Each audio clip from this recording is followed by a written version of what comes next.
very good afternoon to everyone, and a warm welcome to the Asian Thinker series organized by the Kuan School of Public Policy, National University of Singapore. My name is Terence Ho. I'm an associate professor in practice at the LKY School of Public Policy, and I'll be the moderator for today's special session of the Asia Thinker series on the theme of aging realities, shaping future policy and care. So we would like to invite you, our virtual participants, to join the conversation later by answering some poll questions during the session. And also please send us your questions for our speakers as well, as we discuss this very important topic. Please refer to the chat message if you're on Zoom or the comment box if you're on Facebook Live for instructions. So on this topic, we are experiencing a major demographic shift worldwide, one that is very fast-paced, such that by 2030, 1 in 6 people in the world will be aged 60 years or over. And today, countries around the world face critical challenges on how to ensure that the health and social systems are equipped to meet the challenges that come with this shift. But with a longer life expectancy is also a good thing. And the silver generation, the silver population also presents good opportunities for society as a whole if we are well prepared.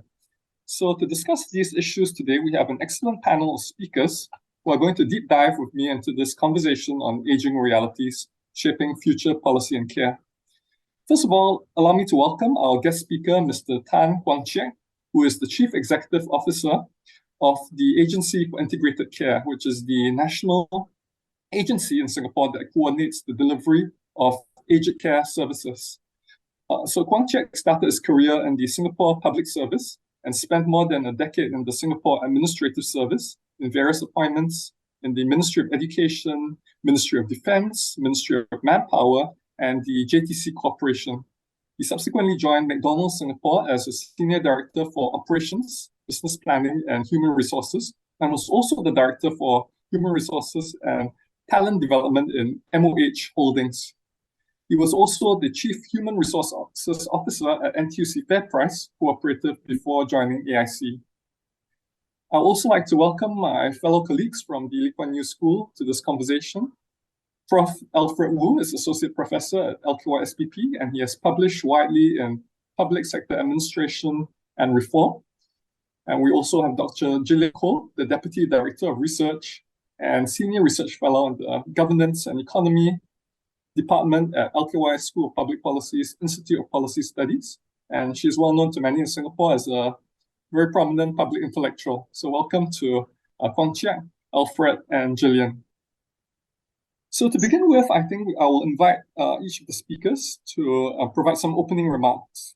Could we first begin with Kuan Chiang, please? Thank you so much, Terence, and thank you for having me as well for today's panel discussion. I look forward actually to the questions and discussion around the impact reality and what we are doing for the aging issues that we face in Singapore. So again, I'm Kuan Chek. Most people call me KC. I'm the head of the Agency for Integrated Care.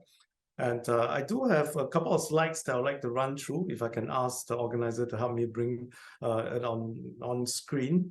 As mentioned by Terence, AIC, or the Agency for Integrated Care, is an agency under the Singapore Ministry of Health, and we are tasked to coordinate the delivery of aged care services and really focusing on empowering our seniors and clients to be able to live and age well in the community and at home. And so if I can just quickly show you in terms of our focus and our vision, and as highlighted on this slide, our vision is to enable a vibrant care community in Singapore, really focusing on enabling our people to live well and age gracefully. And we do so through 2 key thrusts in our mission. 1, looking at ways that we can empower our seniors and our clients to remain well, active, healthy, with a peace of mind, supporting their families and caregivers as well, and to be able to enable them to live and age well in the community and at home. And we do this in different ways, which I'll talk about in subsequent slides.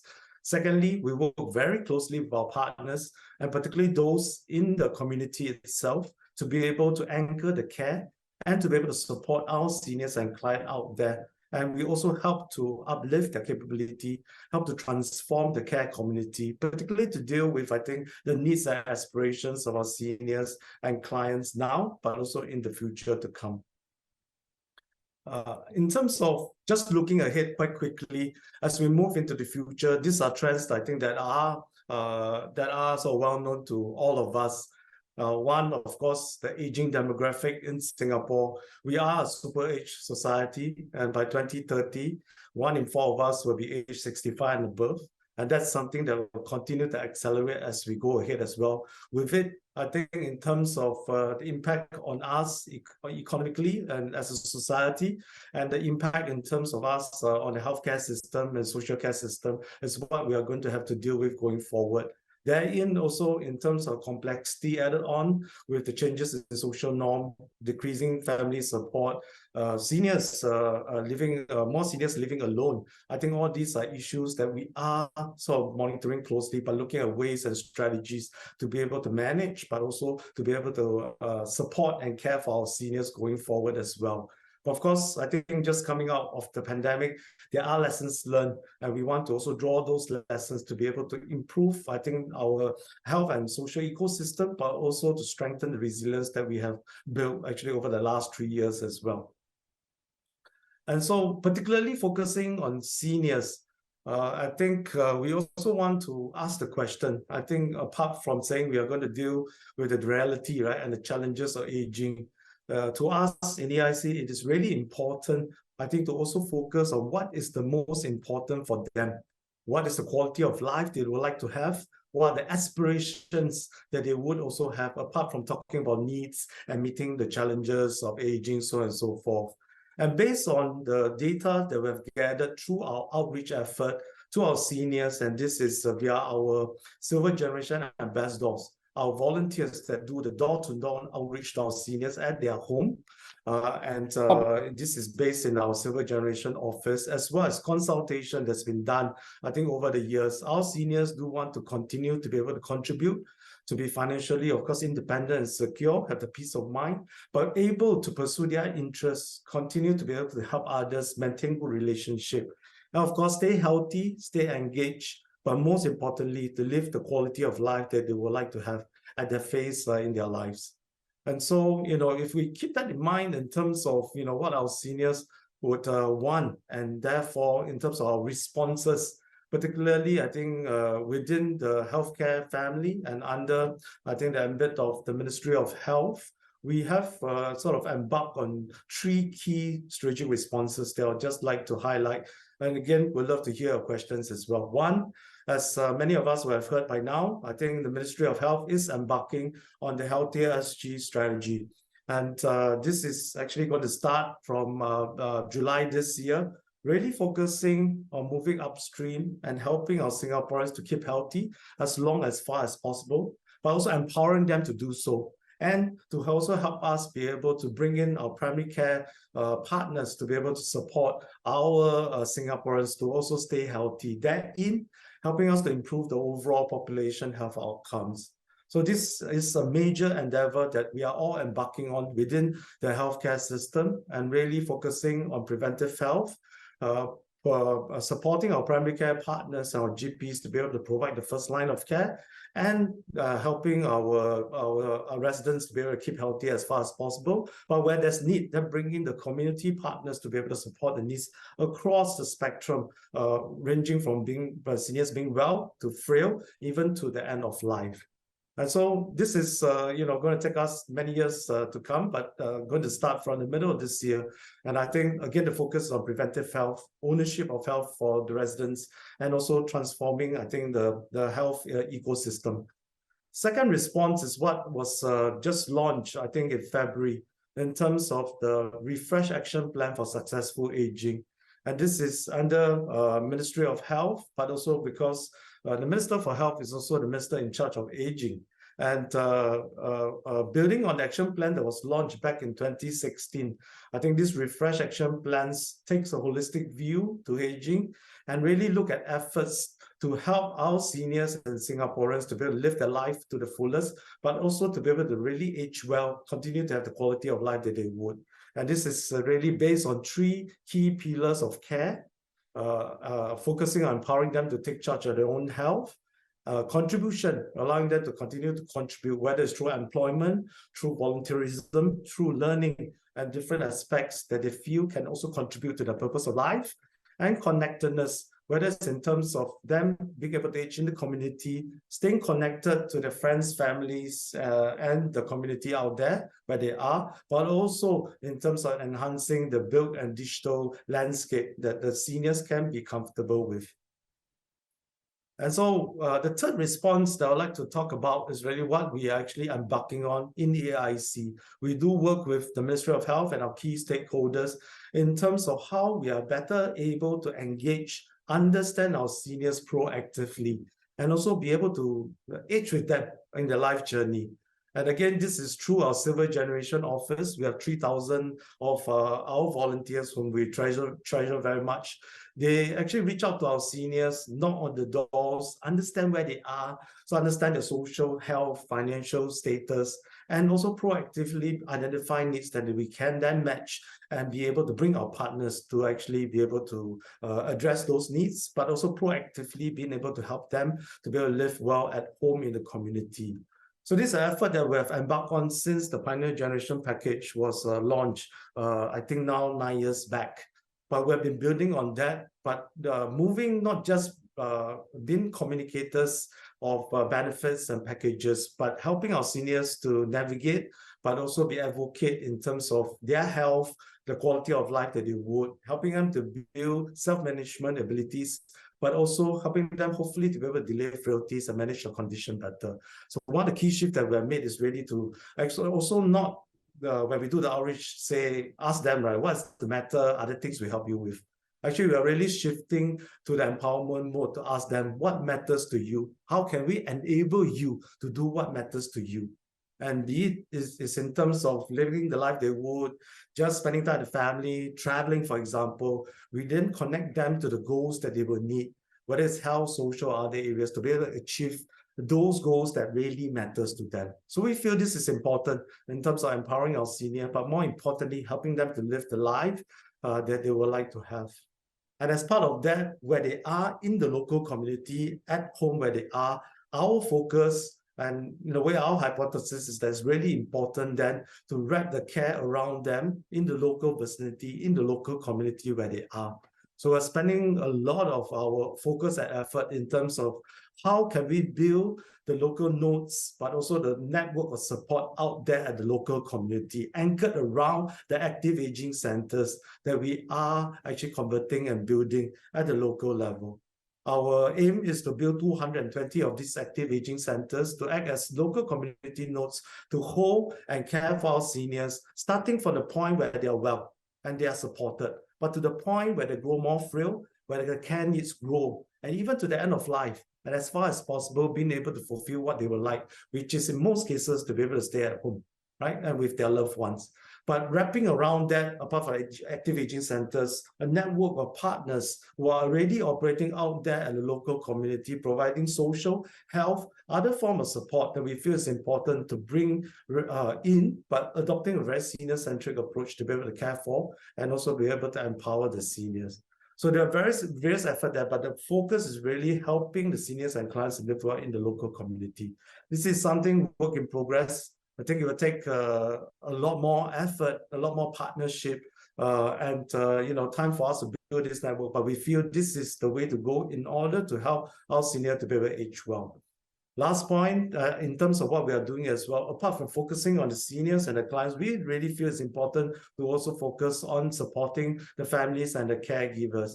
Because at the end, the family unit, in terms of where we are, in terms of support that we're given, but from the aspiration and the desire of the seniors to also be with their family, we feel that this is important. And so in terms of engaging them, empowering them, enabling them, whether it's resources, training, grants, but also support networks to help our caregivers be able to deliver the care, but also to be able to self-care on the journey ahead and to help our seniors to age well is really important. So, this is our key focus and shifts. We'll again love to take questions and look forward to the discussion later. Thanks very much, Terence. Yeah, thank you, Casey, for sharing about the work of AIC and also in particular the senior-centric approach you're taking to enable and empower the seniors. Very inspiring. Next, could I invite Dr. Gillian to share your thoughts, please, on this topic? Thank you so much. And what we'd like to do is really share with you the findings of a small project that we did, speaking to 72 people about aging, their concerns, and also how they might be prepared to pay for what they need in the future. So may I have my deck of slides, please? Thank you. Thank you very much. So very quickly, we did a project with Alfred, who is in the room here. And basically what we were trying to do is to understand what the concerns are of seniors in Singapore, much like what Casey has reflected, I suppose. Ask them what kind of support they might need. And I suppose in terms of policy, what changes will be required. The methodology was really to meet, as I said, 72 people, and we took them through the long and short of policies related to aging, got their points of view, did a survey before we began and did a survey after, and also recorded all the discussions that came out of the 2-day workshop. I think Casey has given you the sort of overview of the aging process that's taking place in Singapore. And I would just want to add that it is somewhat similar to our East Asian cousins. You see the red line, that is the speed at which Singapore is aging. And you will see that in blue, the Koreans are also aging, but not as quickly. And the Japanese have been aging as well. And really, over the last decade, would you believe it, we've seen an increase of 10% among people in Singapore becoming 65 and above. But this is really an artifact of the fact of us being a low fertility country over the last 4 decades. There's another indication of the speed at which Singapore is aging. You see the red line, and this really is, the ratio of 65-year-olds to the rest of the population. And really, an indication of that is our old age support ratio. And Casey has mentioned that the projection is that there will be only 2.4 working persons to every 65-year-old in the year 2030. And at the moment, it is in year 2022, 3.3. So 3.3 is the ratio now, and by 2030 is 2.4. So the question is, how will we take care of our seniors? So what we did was to try and get a sense of how people will support themselves through their aging years. So here, what I've done is to provide you with a picture of the sense of confidence that our 72 participants had about aging. We asked them if they'd be, how confident they would be about their health, about provision of caregiving, about housing, transport, provision of social, economic, and emotional support, and finally, really, literally, employment and income. So the top 5 areas that our respondents were confident about are on the screen, and they actually relate very much to travel and being comfortable. But from a scale of 1 not being confident at all to 10, you can see that being happy was not too poorly ranked. And that is a comfort for us to know, and surely a reflection of the work that's being done by good volunteers and agencies like Casey's AIC. Then we asked people if they needed $10,000 to live off, an extra $10,000 to live off. Where would the money come from? And I think this is a question where we're trying to get a sense of what resources people feel they can tap on. And there you have a picture of how Singaporean citizens are thinking that they will try their best to rely on themselves, and you can see how much they feel confident about relying on themselves, but CPF is very important, and there is the call on the government to provide that support as well. Family comes forth, and then possibly, charities providing what they can. The next, question, I hope I've been scrolling, but let me show you the funding question. Then the third one is about, if they had an extra $10,000, where would they spend it? And you can see how high health is in terms of the ranking of priorities. But as Casey was mentioning, caregiving is very, very key. And you'll see how much they would want spent on caregiving. Transfer payments, housing, social and emotional support, which is activities and recreation, come up there as well. Now, one of the key questions in our project was, well, how do we pay for it? And so we asked people, if you actually needed an extra $10,000 per pax to fund what you asked for, then let me call it up if it's possible. Then where would the money come from?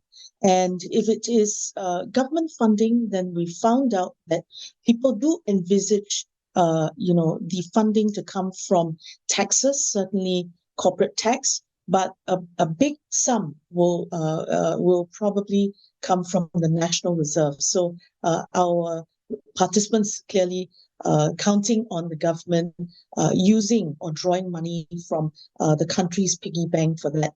Net income tax comes up, and certainly stamp duty on purchases of housing, property comes up there as well. So that is kind of a quick overview of some of the dollars and cents of what is needed for aging. And I will wrap up by sharing, some key points that emerged in the discussion, and there's 7 in terms of what our participants think have to be done better. First, I think this is quite heartening. Our participants thinking about employment and retirement income, or income even as they age. So the question really in the first point is whether there can be more analysis as to how important employment is for those who are aging, and their trade-offs. Because right now, our seniors are also called upon for caregiving of their grandkids, for instance. But if we are serious about retaining seniors in the employment space, we have to work it out and figure out whether it is too expensive to hire seniors, or whether it's too expensive not to hire them for on a country basis. The second point then is, if seniors are to remain hireable and employable, the appeal is to have more ways in which to job match more effectively, so that seniors can get the jobs that they want, which primarily be part-time work or flexible work. So, this is an appeal to private sector that's doing the job matching, perhaps, to create better filters so that our seniors can find these jobs that they want.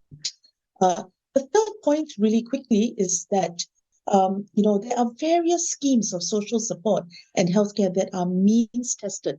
But there is a great worry among our participants about how they may be asset rich but cash poor. So can that means testing at the bottom, the point 3, be adjusted to their abilities or disabilities much more? So take into account, yes, the value of their homes, their income over time, but also please take into account their disabilities. All right. Now, very quickly to point 4, the fourth point that was brought up was caregiving. I think we can discuss this far more with Casey in the room, but there is a shortfall in terms of quality of caregiving, and the appeal was to look at remuneration and training. Fifth, that there are caregivers within families who have to give up day jobs to do the caregiving. So can more be done in terms of CPF top-ups to recognize and to take care of these caregivers who may themselves be putting their retirement in peril if they are providing that caregiving. 6, if it is possible, then can there be smarter use of technology so that in terms of caregiving and bringing seniors to the health or wellness programs. These can be streamlined to minimize logistical challenges and time spent in doing that. And the seventh and final appeal by our participants is that perhaps the government and all the agencies like KCs could try and provide a one-stop shop for information that relates to aging and also information about programs that can be tapped. And ultimately, I think it's surprising to maybe our East Asian participants or anyone else tuning in. Our Singaporeans actually do want more direction in terms of how much they should put aside for a healthy aging life, a healthy senior life in Singapore. So with that, I hope those are useful takeaways and it will provoke far more discussion later. Back to you, Terence. Thank you, Gillian, for sharing the very insightful findings from the workshops, particularly pertaining to the priorities and needs of seniors. So at this point, could I invite Prof. Alfred to also weigh in? Thanks, Terence. Thanks, Mr. Tang and Dr. Koh for sharing the experience and research in a Singapore context. And I also want to repeat that during our focus group discussion last year, we have a hypothesis. If the government were to provide additional 10K per person to address aging needs, then the money should go to a number of areas. The top three are health, caregiving, money for senior. But in the meantime, I would like to offer a comparative perspective around the world, because the picture in Singapore look very rosy, and also I would say that we are lucky. But around the world, I don't think these is simple things. Could be the public attitude toward public spending on age-related issues could be very controversial in many contexts. In moral education, as we go through it when we are small, usually we will say that we should take care of the sick and the old. But when coming to policy analysis, public support for the sick and old may be very mixed. And particularly based on my own research in different contexts, we find that the attitudes toward public spending on the old could be evolving, and they depend on context. So now I want to share two conditions in many countries. Number one is old. Number two is unequal. Then in aging society, a lot of demand for using public money to affect income redistribution and also welfare program. A lot of debates are ongoing. Then in the meantime, widening income inequality in many societies heighten need for welfare programs. Then many politicians and also media influencers always have their own solutions for that. But if we look into empirical evidence, it points to very different directions. In some countries, for example, like Sweden, the good news is the willingness to increase social spending old age program is extensively. Then they have very, very high level of support for age-related program, for example, pensions and elderly care. But in some countries, I would say that like UK, public support for welfare support has declined over time. Although this is a very good example of a welfare state, then many of them just support a certain type of welfare programs, such as education and healthcare spending, but not others. Not others means that not about age-related programs. So finally, I would say that we are lucky. Although we don't tax people a lot, similar to Sweden, Sweden tax is much higher than Singapore, but public attitudes toward public spending on old are very, very positive. But in the meantime, I want to offer a cautious note. Public attitudes evolve depending on situations. So we need to hope that we are lucky all the time.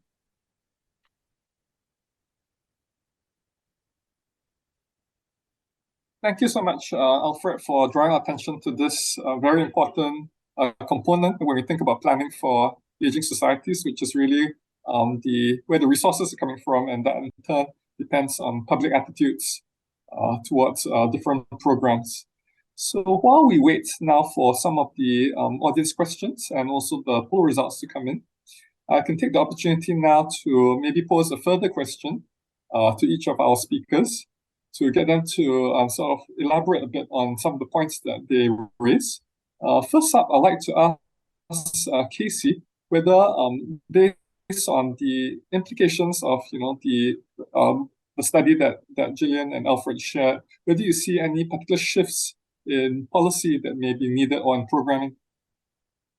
Yeah, thanks very much, Terence. I did find the study that was conducted by Prof. Alfred and Prof. Gillian to be pretty, not just insightful, but I think largely aligned to also the insights that we have gotten, again, through our Silver Generation Office outreach to seniors.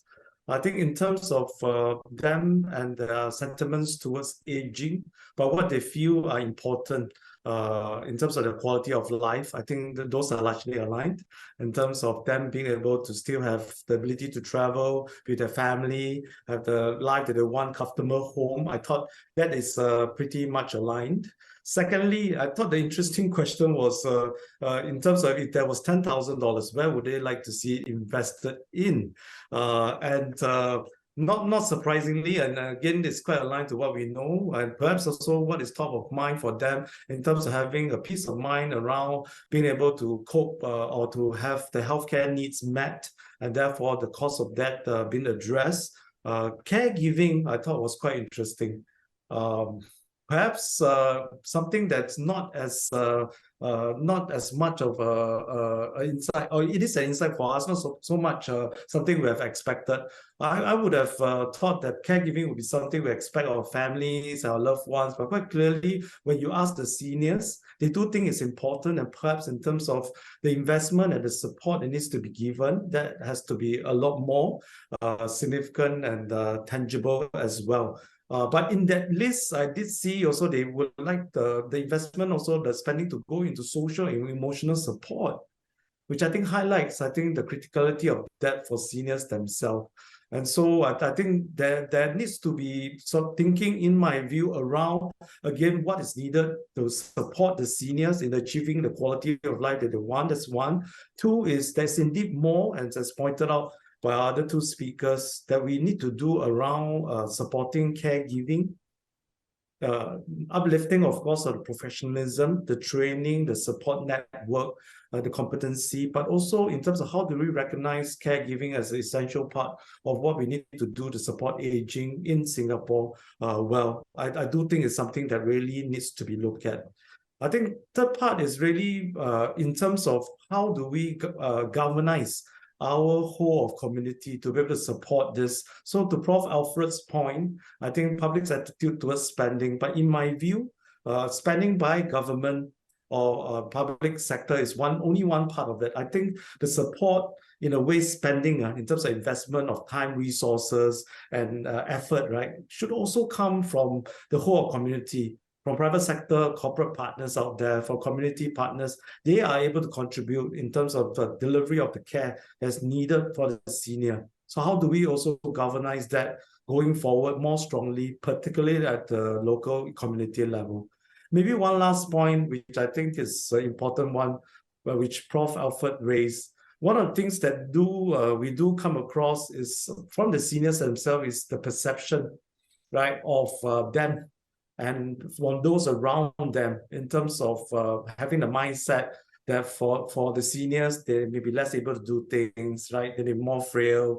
They may not be as employable as the others. I think that has come across also from the seniors themselves. I think there needs to be a concerted effort for us as well to change the narrative of aging, to be able to focus, I think, on what seniors can contribute towards.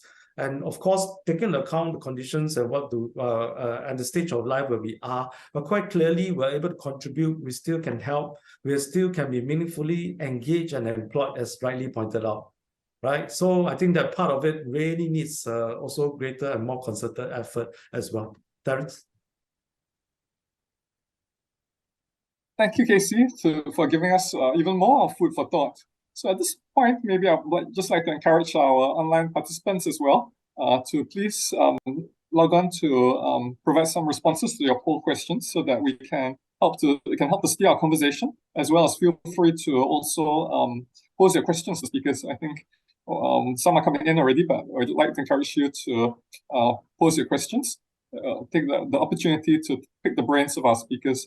But before we go on to those questions and the poll answers, perhaps I could just ask Gillian to further elaborate on what you think are some of the gaps in caregiving that you mentioned, and which Casey also alluded to in his remarks. Thank you. The thing that really stood out in our small group discussions at the workshops was indeed about the quality of caregiving.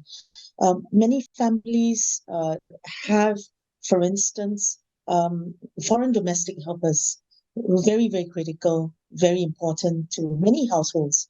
But the observation was that, they could do with a lot more support in terms of training, so that they can be more effective in the physical care, but also to some extent the healthcare, medical care part of it. So how can that be effective? That's one question. Can the training be done before they arrive? And can there also be better remuneration and better courses available so that those who want to get into the profession within Singapore may be attracted to do so? So remuneration would be important, but also the right courses for people to sign up to. And third, maybe it is not the case that our magic bullet would be to have a caregiver in each household, but really, two more solutions. First, yes, people don't like to think of it that way, but institutions or more elder care centers which have ongoing support so that you are multiplying the effect of each professional caregiver so that caregiver can take charge of many more. And finally, more drop-in centers. And I think the government has announced that. So that is going to be extremely helpful. One other group of caregiving issues is really, as I said, there are, middle ages, people who are 50 or 60, their parents are 80 or 90. And they find that because of their parents' great needs, they actually have to drop out of work when they themselves are professionals and earning a high wage, but there's just not enough high quality care that they have to really get involved and put aside their day jobs. For them, flexible work arrangements will be key. Or two, if they drop out, then maybe the other family members who are not doing this caregiving can top up their CPF account so that they are not left behind when it comes to their turn to retire. So in other words, in our CPF system, we have basic level, we have full retirement sum level, enhanced retirement sum level. So can what is now currently a cap on how much other people can top up your CPF account, can that cap be lifted so that resources from the family can be given to the caregiver, and the caregiver can have the assurance that at least through the CPF system, he or she will be able to have enough to fund his or her retirement at these three levels. Back to you, Terence. Yeah, thanks, Gillian, for those very interesting suggestions, very specific suggestions on what can be done to support caregiving in Singapore. And for Alfred now, could I ask you also to elaborate on what you think could be some ways in which to shape public attitudes towards supporting some of the aged care programs, whether in Singapore or in other countries? I think Casey actually mentioned a very, very important point is we need to have whole society approach. I stay in two cities for very much extensive period of time. One is Hong Kong. Hong Kong very much rely on government support. It's a very much British colony in the past. So when we earlier today, we had a small discussion about disability caring in Singapore and Hong Kong. Then we find that like one type of disability, autism, Hong Kong government might spend more money on that, particularly actually offer a lot of program for autism to children to have training. But here in Singapore, I find that it's very interesting. Singapore actually know how to actually have better narrative and increase the awareness of the problem. Then we try to find solutions based on all resources together. So I would say that this is very, very helpful. I would say we are lucky again. Okay, thank you so much, Alfred. So at this point, I would like to just ask whether the poll results have come in and whether those can be screened. Okay, so although it's quite a small sample, I think this is quite interesting here to sort of look at what is the most important, most important factor that to balance our outcomes with policy and care. And I think the majority are looking at the third one, which is change mindsets. I think this is a point that has a lot of resonance. Change mindsets for more inclusive societal attitude towards seniors at home, work, and community. And could we also take a look at the next question, please? And which are the most critical of challenges for addressing an aging population? And here we have the healthcare, mental wellness, medical assistance, and caregiving schemes that receive the most votes, followed by the social impact, building community initiatives, family welfare, and whole society. So could I invite any of our panel members to, to reflect and maybe give your comments on whether this is something that you surprised you, and whether you agree with what our participants are saying.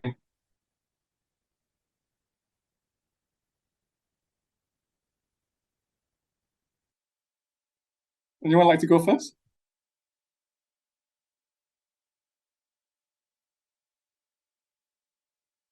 Yeah, Prof. Terence.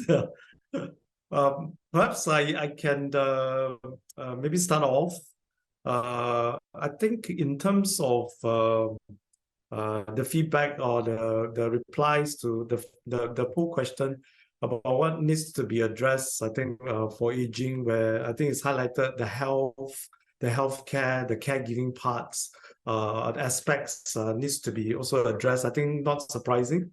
As we were discussing, and even based on the data from our Silver Generation Office outreach, in terms of assurance for our seniors, the healthcare areas are quite at the top of mind in terms of assurance and peace of mind for them. But maybe not in itself just health related, but because with health in itself, there's also the social support and the engagement side that's really important. And so how do we also ensure that that is also taken care of and not just view it as a healthcare issue or area to invest in or to address further?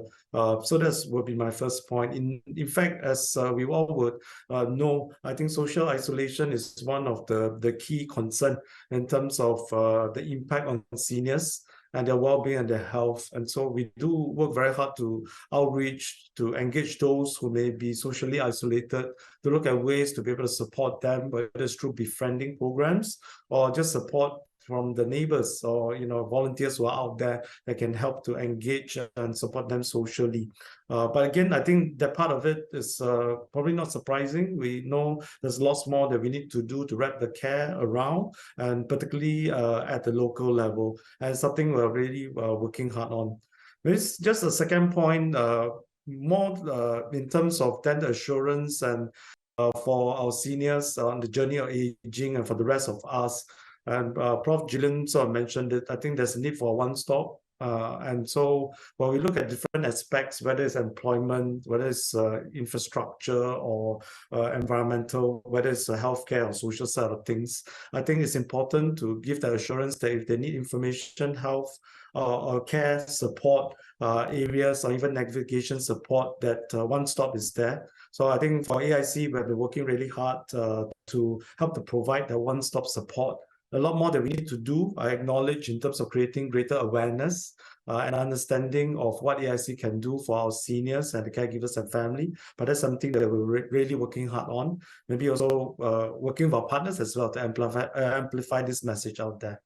Maybe as a last point, while we talk about, and although the poll showed that perhaps in terms of just the infrastructure or the sort of the housing part of it not being as important, I do think is a critical part of our sense of belonging and our sense that we are able to age well.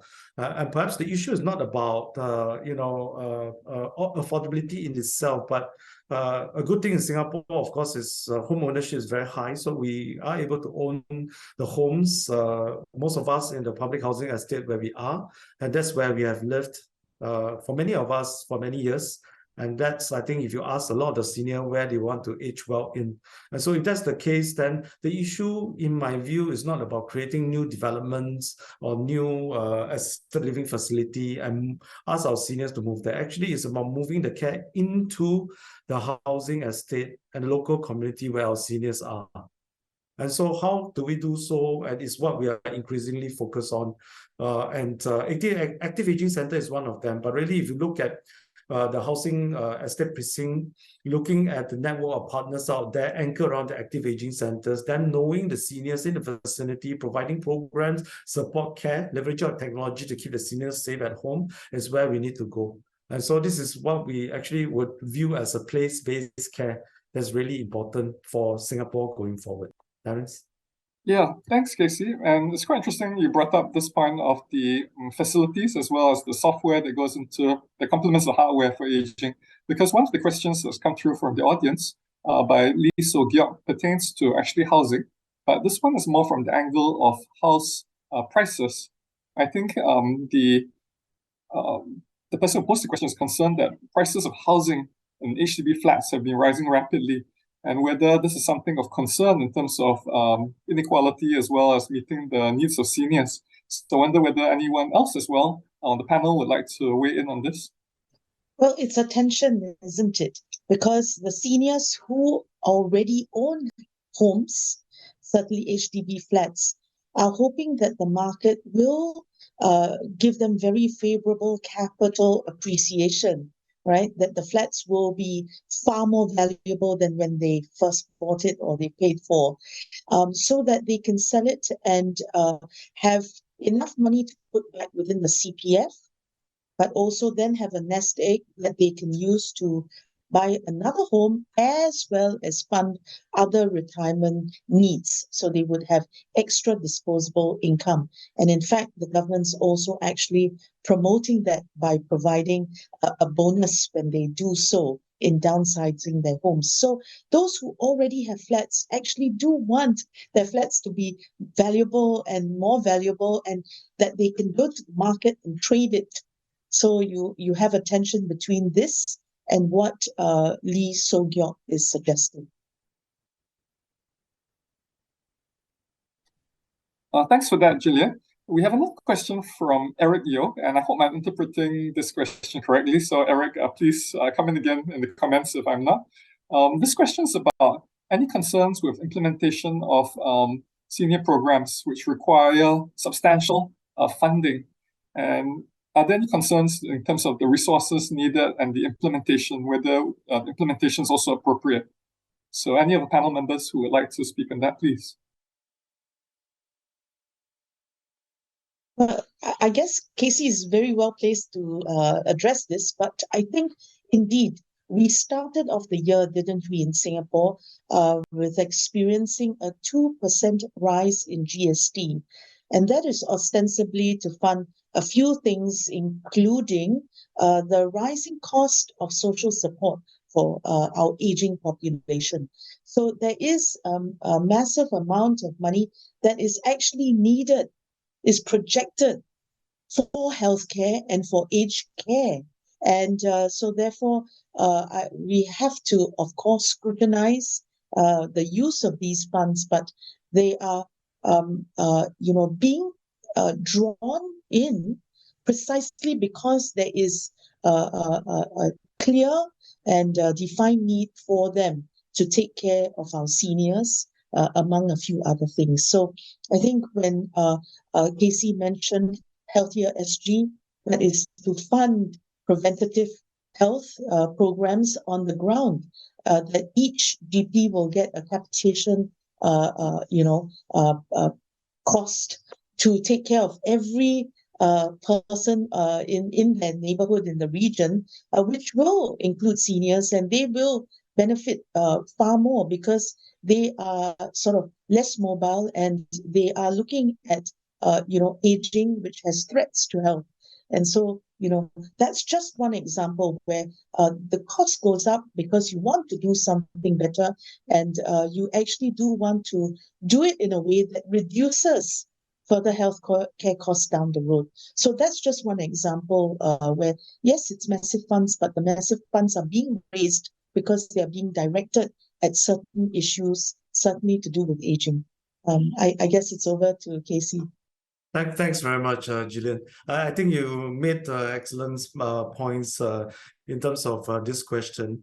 My perspective is that indeed, I think the onus is on us as agencies within the public sector realm to ensure that the public money that invested, I think, in key programs that goes out to our citizens, our seniors, are well used, and also they achieve the outcomes actually that we actually sought to achieve and articulate as the outcomes that we actually want to achieve. And so in doing so, I think in terms of AIC's program, what we do seek to do firstly is to be clear about the objectives, which should be rightly pointed out by Prof. Gillian, the needs and our understanding of how different models can actually meet the needs of the seniors and the clients. And so that's the first key parameters that we actually need to be clear about, articulate very clearly, agree on them, but put that as, I think, our guiding point, right, for us as we move into implementation. Secondly, I think in terms of actually implementing the program, it's important as well to be clear and to put in place the evaluation sort of approach and framework, so that in terms of us being able to gather the data, evaluate outcomes, and then assure ourselves that those outcomes are what indeed we seek to achieve is already something that we plan beforehand. And we ensure that, towards the end of the program, there's something that's robustly and comprehensively done. That's what we seek to do. And the last point is really perhaps not to look at just the output. Very often it's easy, right, to say when we launch a program, let's look at output. How many people have we touched or outreach to? How many people has gone through this screening program, so on and so forth. Actually, in my view, it's far more important, and again, rightly pointed out by Prof. Gillian, right, to focus firstly on the longer term outcomes and results that we want to achieve. And very often, what we do now in terms of investment do have longer term sort of yield and positive results that we want to achieve. But you need to take the longer term view. If we just focus on short-term outcomes, then I think that's where we run short and we don't make prudent use of the investment and the public money that we put in. Secondly, I think it's important to focus, again, not on output, but on outcomes. So if, again, you go back to the needs of the seniors, if indeed actually what they want is a quality of life and staying healthy, then the investment you must make is then really in terms of preventive health, right? Social engagement, keeping them actually healthy, engaged, employed where they want to as well. So how do we do so and in turn then achieve the longer term outcome that is actually going to be very positive for the senior down the road? In the past, I think we used to be a bit more conservative in terms of saying we want to pay for preventive health, right? We want to pay for active aging programs or screening and so on and so forth. But I think we have come a long way to actually know that the investment that we make in this area is going to give us long-term positive outcome that will impact very much on the well-being as the quality of life for the seniors. So we have indeed moved a long way. Healthy SG, as pointed out, is a good example of that. The investment we're making in active aging centers is also another example of that we feel will yield the longer-term outcome that will be important for the seniors. And just to jump in, I think one measure of the effectiveness is really to close the gap between life expectancy and healthy life expectancy. So there's a figure where you figure it out. On average, people will live how long without any disability, and then on average, how long will people live anyway? And I think the gap now is about 10 years. So if this money is well spent. Casey, please call me Gillian. Casey, if AIC does its job well, as all of us do, then we see a narrowing of that gap, so that people really only spend a short time being ill, and that is costly. So we are paying this upfront. It's an investment, But that's just an example to address the question that Terence, you brought up, and was brought up by one of our participants. Yeah, I think these are really important funding principles that Casey and also Gillian reminded us of. I'm just wondering whether Prof. Alfred, with anything to add from your experience in looking at public sector efficiency and reform? Okay. I would really agree with the long-term view perspective, because of in aging society now we have so many problems, so-called rising inflation, rising inequalities. So all are point to one direction, is we need to have more money and resources for aging society. Then aging society means that sometimes resources will be shrinking. So now the problem is sometimes we need to have a lot of rethinking, and also we need to adopt whole society approach. But in the meantime, I think we also need to lead to some extent, like Singapore example, to have a better aging society, instead of when we talk about aging society like Japan, they have a lot of debate leading to very, very pessimistic outcome, and also the policy solutions. So I would say that some sort of debate, particularly currently we have so many debates in Singapore for the Singapore. Then we are thinking about our future. Then we try to have a better solution. Then eventually everybody has a long-term view. Then we will have at least better view of our future, and also better solution for that. Thanks, Alfred. So just related to this topic on funding as well, there's a question by ML Tan on whether the excess monies in the Pioneer Generation and Merdeka Generation budgets could be redistributed as Medisave top-ups instead of going back to the government. Would Gillian like to take this up, please? Yeah, well, I think, Terence, you know that these are endowment funds, so that the support given to the Pioneer Generation Merdeka, that's already put in a pool of money which is there for this group. It will be a very long time before we know that we've spent all we needed to spend on the final Pioneer Generation individual and the final Merdeka Generation individual. So while there may be projections, I think it's important politically to keep the faith with these generations and ensure that the money is not touched until it is absolutely, the last person is covered. So I think that's quite important. But it is an endowment fund. So basically it's set aside, and the government knows it does not need to put aside much more for it. And therefore, that's why you have, budgets to spend on new issues, and whether it's Medisave top-ups and things like that. But that's the only thing I can say about that, Terence. Yeah, thanks for that. There's also a comment by another participant, Chia Hao, who agrees with Prof. Alfred that societal attitudes will guide spending and support for the seniors. Now I'd like to turn to another question that's come in by I think L.S. Leong, and I think before that there's one more question by Lee So Gyok, I think.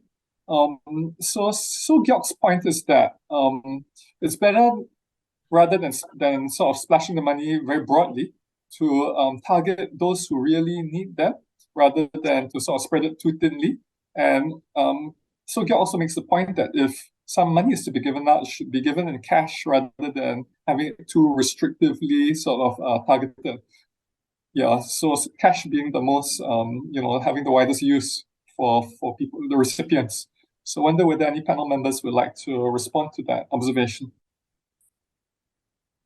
Yeah, thanks very much, Terence. If I may offer two perspectives to this question, and it is a good question. And as pointed out by, I think, some of the question here, it is the case that in terms of where we are actually putting in as public money investment for support, particularly in terms of subsidies for services, for assistive devices, for care programs. There is an approach that is based on the means testing, right? Household income in particular. And that is with a view that we should target where we want to invest to those who need it more, rather than a very broad-based sort of spending across the board. So I do think that it's important for us to be able to target the assistance and the support to where it is most needed. But having said that, I think there is also the complementary approach, in my view, of ensuring that as a base, we are able to invest and allow all of us to be able to achieve, for example, preventive health sort of objective as far as possible, because there's longer term returns, right, in terms of our own health, but also in terms of what as a Singapore system we actually need to pay for in terms of health and social care later on as well. So there is, I think, a case to be made that I think as a broad-based approach, at least to help us be able to uplift our minimum sort of level, right, of support for us to achieve, particularly longer-term preventive objective. But then where there's care and needs services programs that needs to be delivered, I think in terms of the subsidies and support, then should be on a more targeted level. And to the targeted groups that we want. So that's one.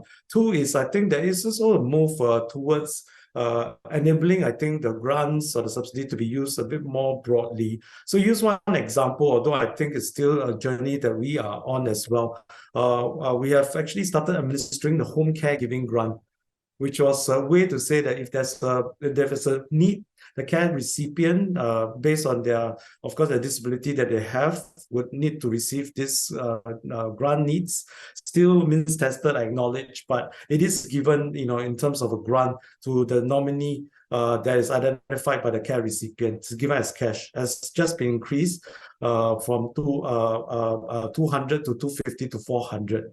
And that's a way to offset the cost of caregiving in Singapore. Acknowledge, I think, may not sort of fully meet the cost of caregiving, that cost that we have here. Nonetheless, I think it's a move in that direction to say that if we are giving out grants, perhaps to broaden it so that it can be used in different ways, whether it's in terms of accessing certain services, programs, or even hiring, for example, migrant domestic workers to help in some of the caregiving needs within the family, that grants can actually then come into play. So that's one example that's quite recent, which we have enhanced actually from this month to be able to increase it so that it can meet a broader range of needs going forward. Terence? Yeah, I think that's a really useful illustration in response to that point. There's another question that's come in on, I think this is responding to what Gillian raised earlier on CPF top-ups. And the view is that instead of a limit of CPF top-ups being the issue, the question to this respondent is, how does each family actually handle the issue, and whether the government needs to step in to ensure that caregivers have sufficient retirement funds? Yes, let me jump in on that.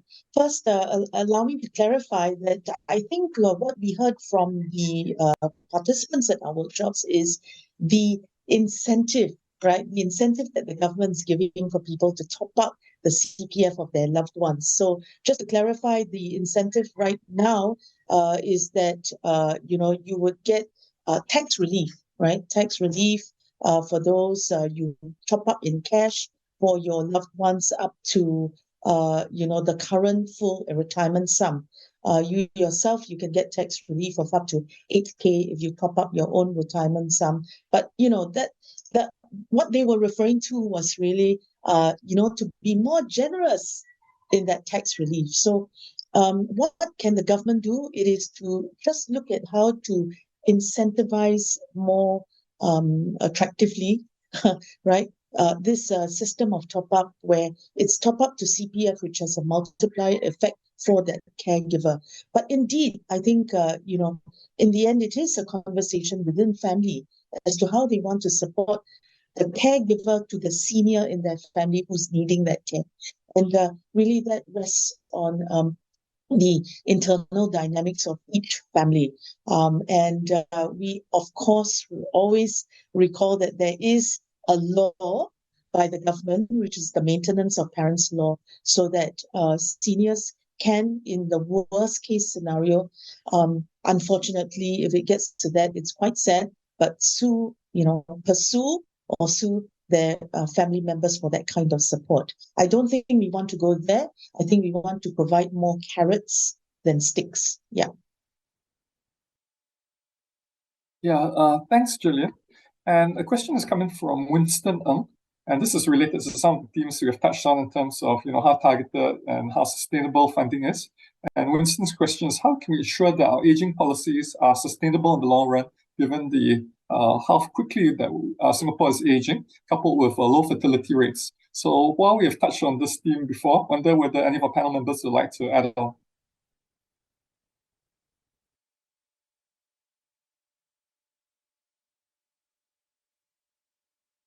Well, I think that's the scary bit, right? A lot of countries who look at the trends in aging are wondering how fiscally sustainable it is to provide the social support that the aging and the seniors need.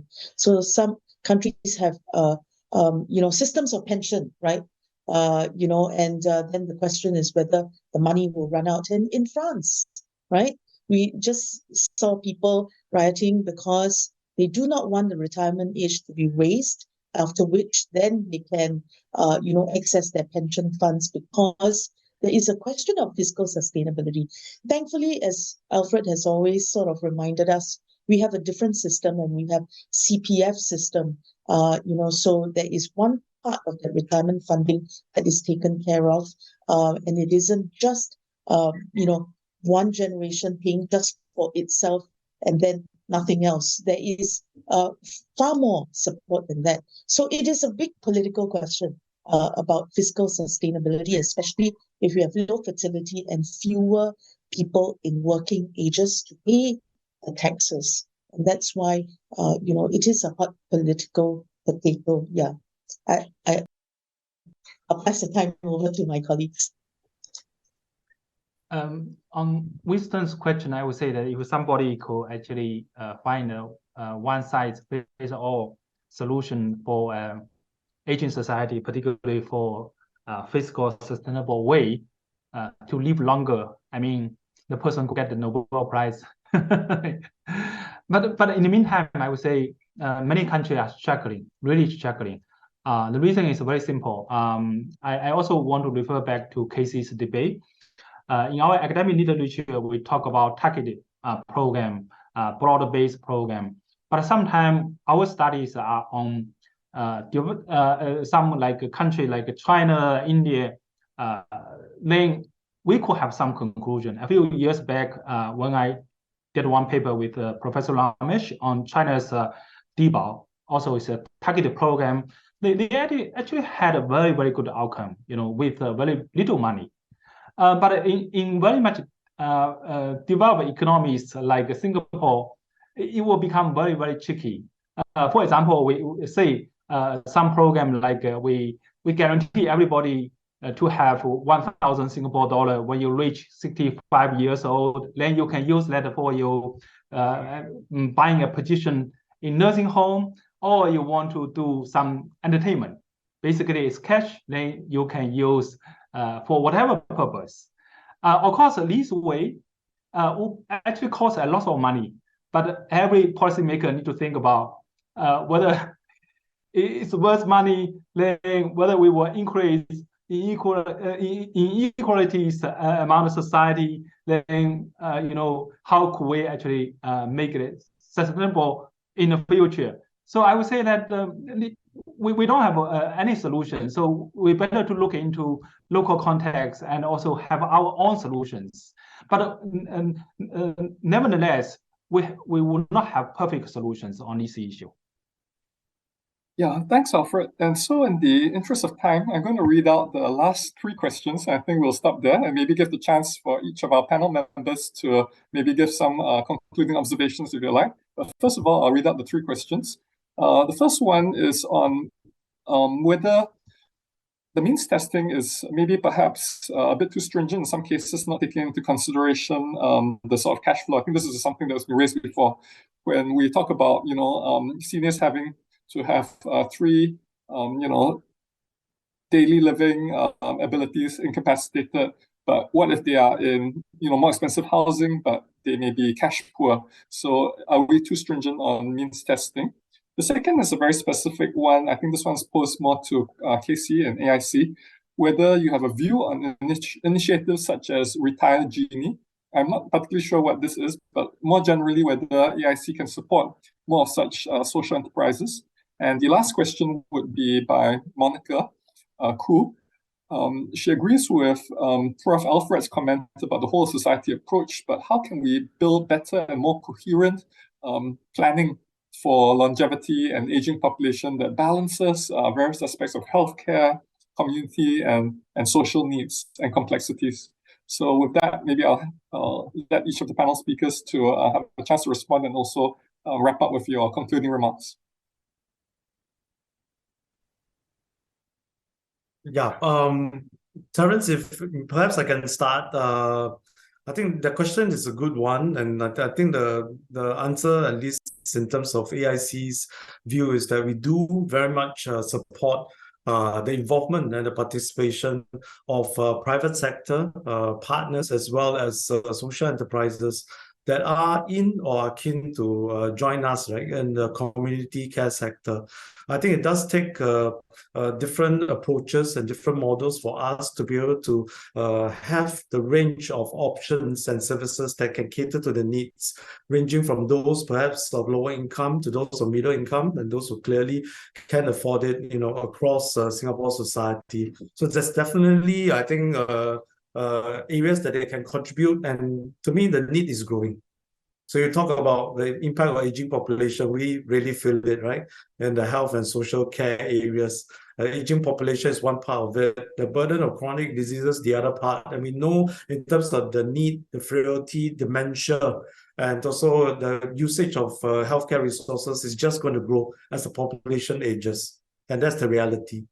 So the involvement as well as the ability to actually offer, in my view, a spectrum of different options, services, programs that can cater to the needs across, I think, the social economic sort of status of the different families and seniors will be really, really important going forward. Maybe as concluding remark and to the question of how do we deal with this, right, on a sustainable basis, it's a real, I think, important challenge. And as Prof. Alfred and Prof. Gillian pointed out, I think not only for us within the healthcare system, but in my view, for us as a nation, as a society. And in my view, in terms of what we have been working on as well, again, I think we need to look at consensus and where we are and how our seniors' needs and aspirations are. But we really firstly need to understand the needs and aspiration of the seniors, not just now, but in the future, like myself. When I become a senior, what would actually I need and what will I actually be looking for in terms of quality of life? Secondly, we really need to move upstream. So don't wait till the care needs comes. Don't wait till they grow frail, whether they need residential care facility. hence the whole move towards healthier SG. Really need to move upstream, look at those who are well, help to keep them well. So look at, areas that can help to keep them well as long as possible. So the health adjusted life expectancy, as Gillian pointed out, can be as long as possible. Right. So I think that has to be a real focus and where the real investment needs to go as well. And maybe lastly, our view is that we really need to build the local community support and involving partners across not just public, but also the community social service agency, as well as the private sector and other stakeholders out there. How do we build this local community network that can reach out, help, hold, and support our senior at the home in the community where they live? I think that actually, in a way, can help us to address, sustainability, but really at the end, deliver the quality of life that our senior want to have. Thanks. Thank you so much, Casey. Gillian, would you like to go next? Real quick one. I think first, it's going to be difficult to be a middle-ager because you're looking after young children, but also seniors. So everything that AIC is doing, I support and doubly support.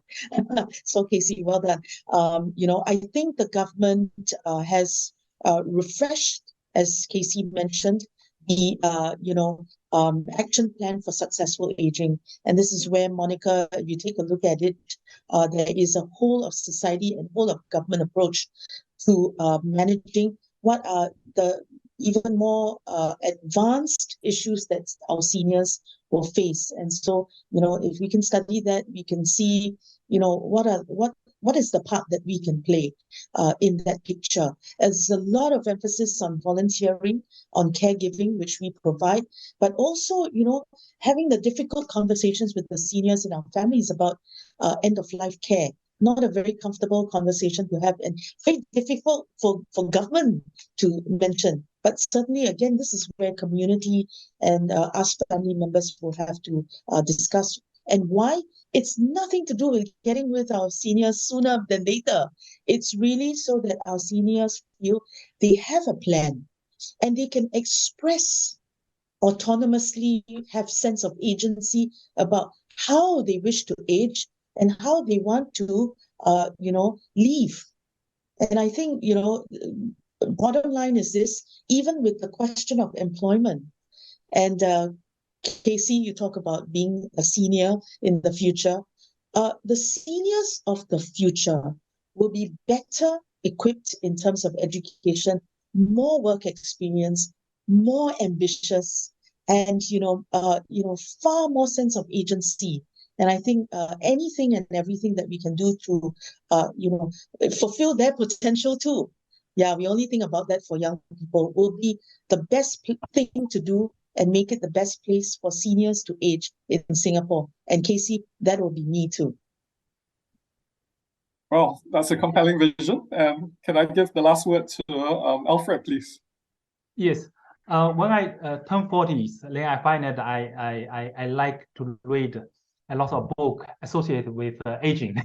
Then I look into Japan, a super age society. You could see a lot of novels and books, serious research about that. My main message is to have more debates in our society. In a very polarized society, we disagree with each other on everything, almost everything. After COVID, it's even more polarized. But today, I feel very comfortable because many people talk about we need to have mindsets for a more inclusive attitude toward our elderly, at home, at work, at a community. So for me, a new immigrants to Singapore, I will feel much more comfortable to live here longer when I get much older. So more debate are needed. Thanks.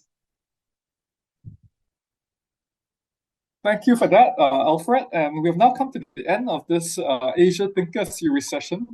A big thank you to our distinguished panel of speakers, Casey, Gillian, Alfred. I'm sure we all have agreed that we've covered a lot of ground. You've given us very much food for thought that we can take back and discuss in our various communities on this very important topic. I also want to give a big thank you to all our virtual participants. Please continue the discussions. You may continue to post comments in our recorded session on the LKY-SPP YouTube channel. And do follow us on LKY-SPP's social media channels for further updates on the school and our thought leadership program with the hashtag Governance for the Future. And look out for our next panel discussions on Global is Asian. And with that, I would like to wish one and all a very good week ahead, wherever you are and whichever part of the world you're joining us from. Good afternoon, good morning, good evening, or good night. Thank you.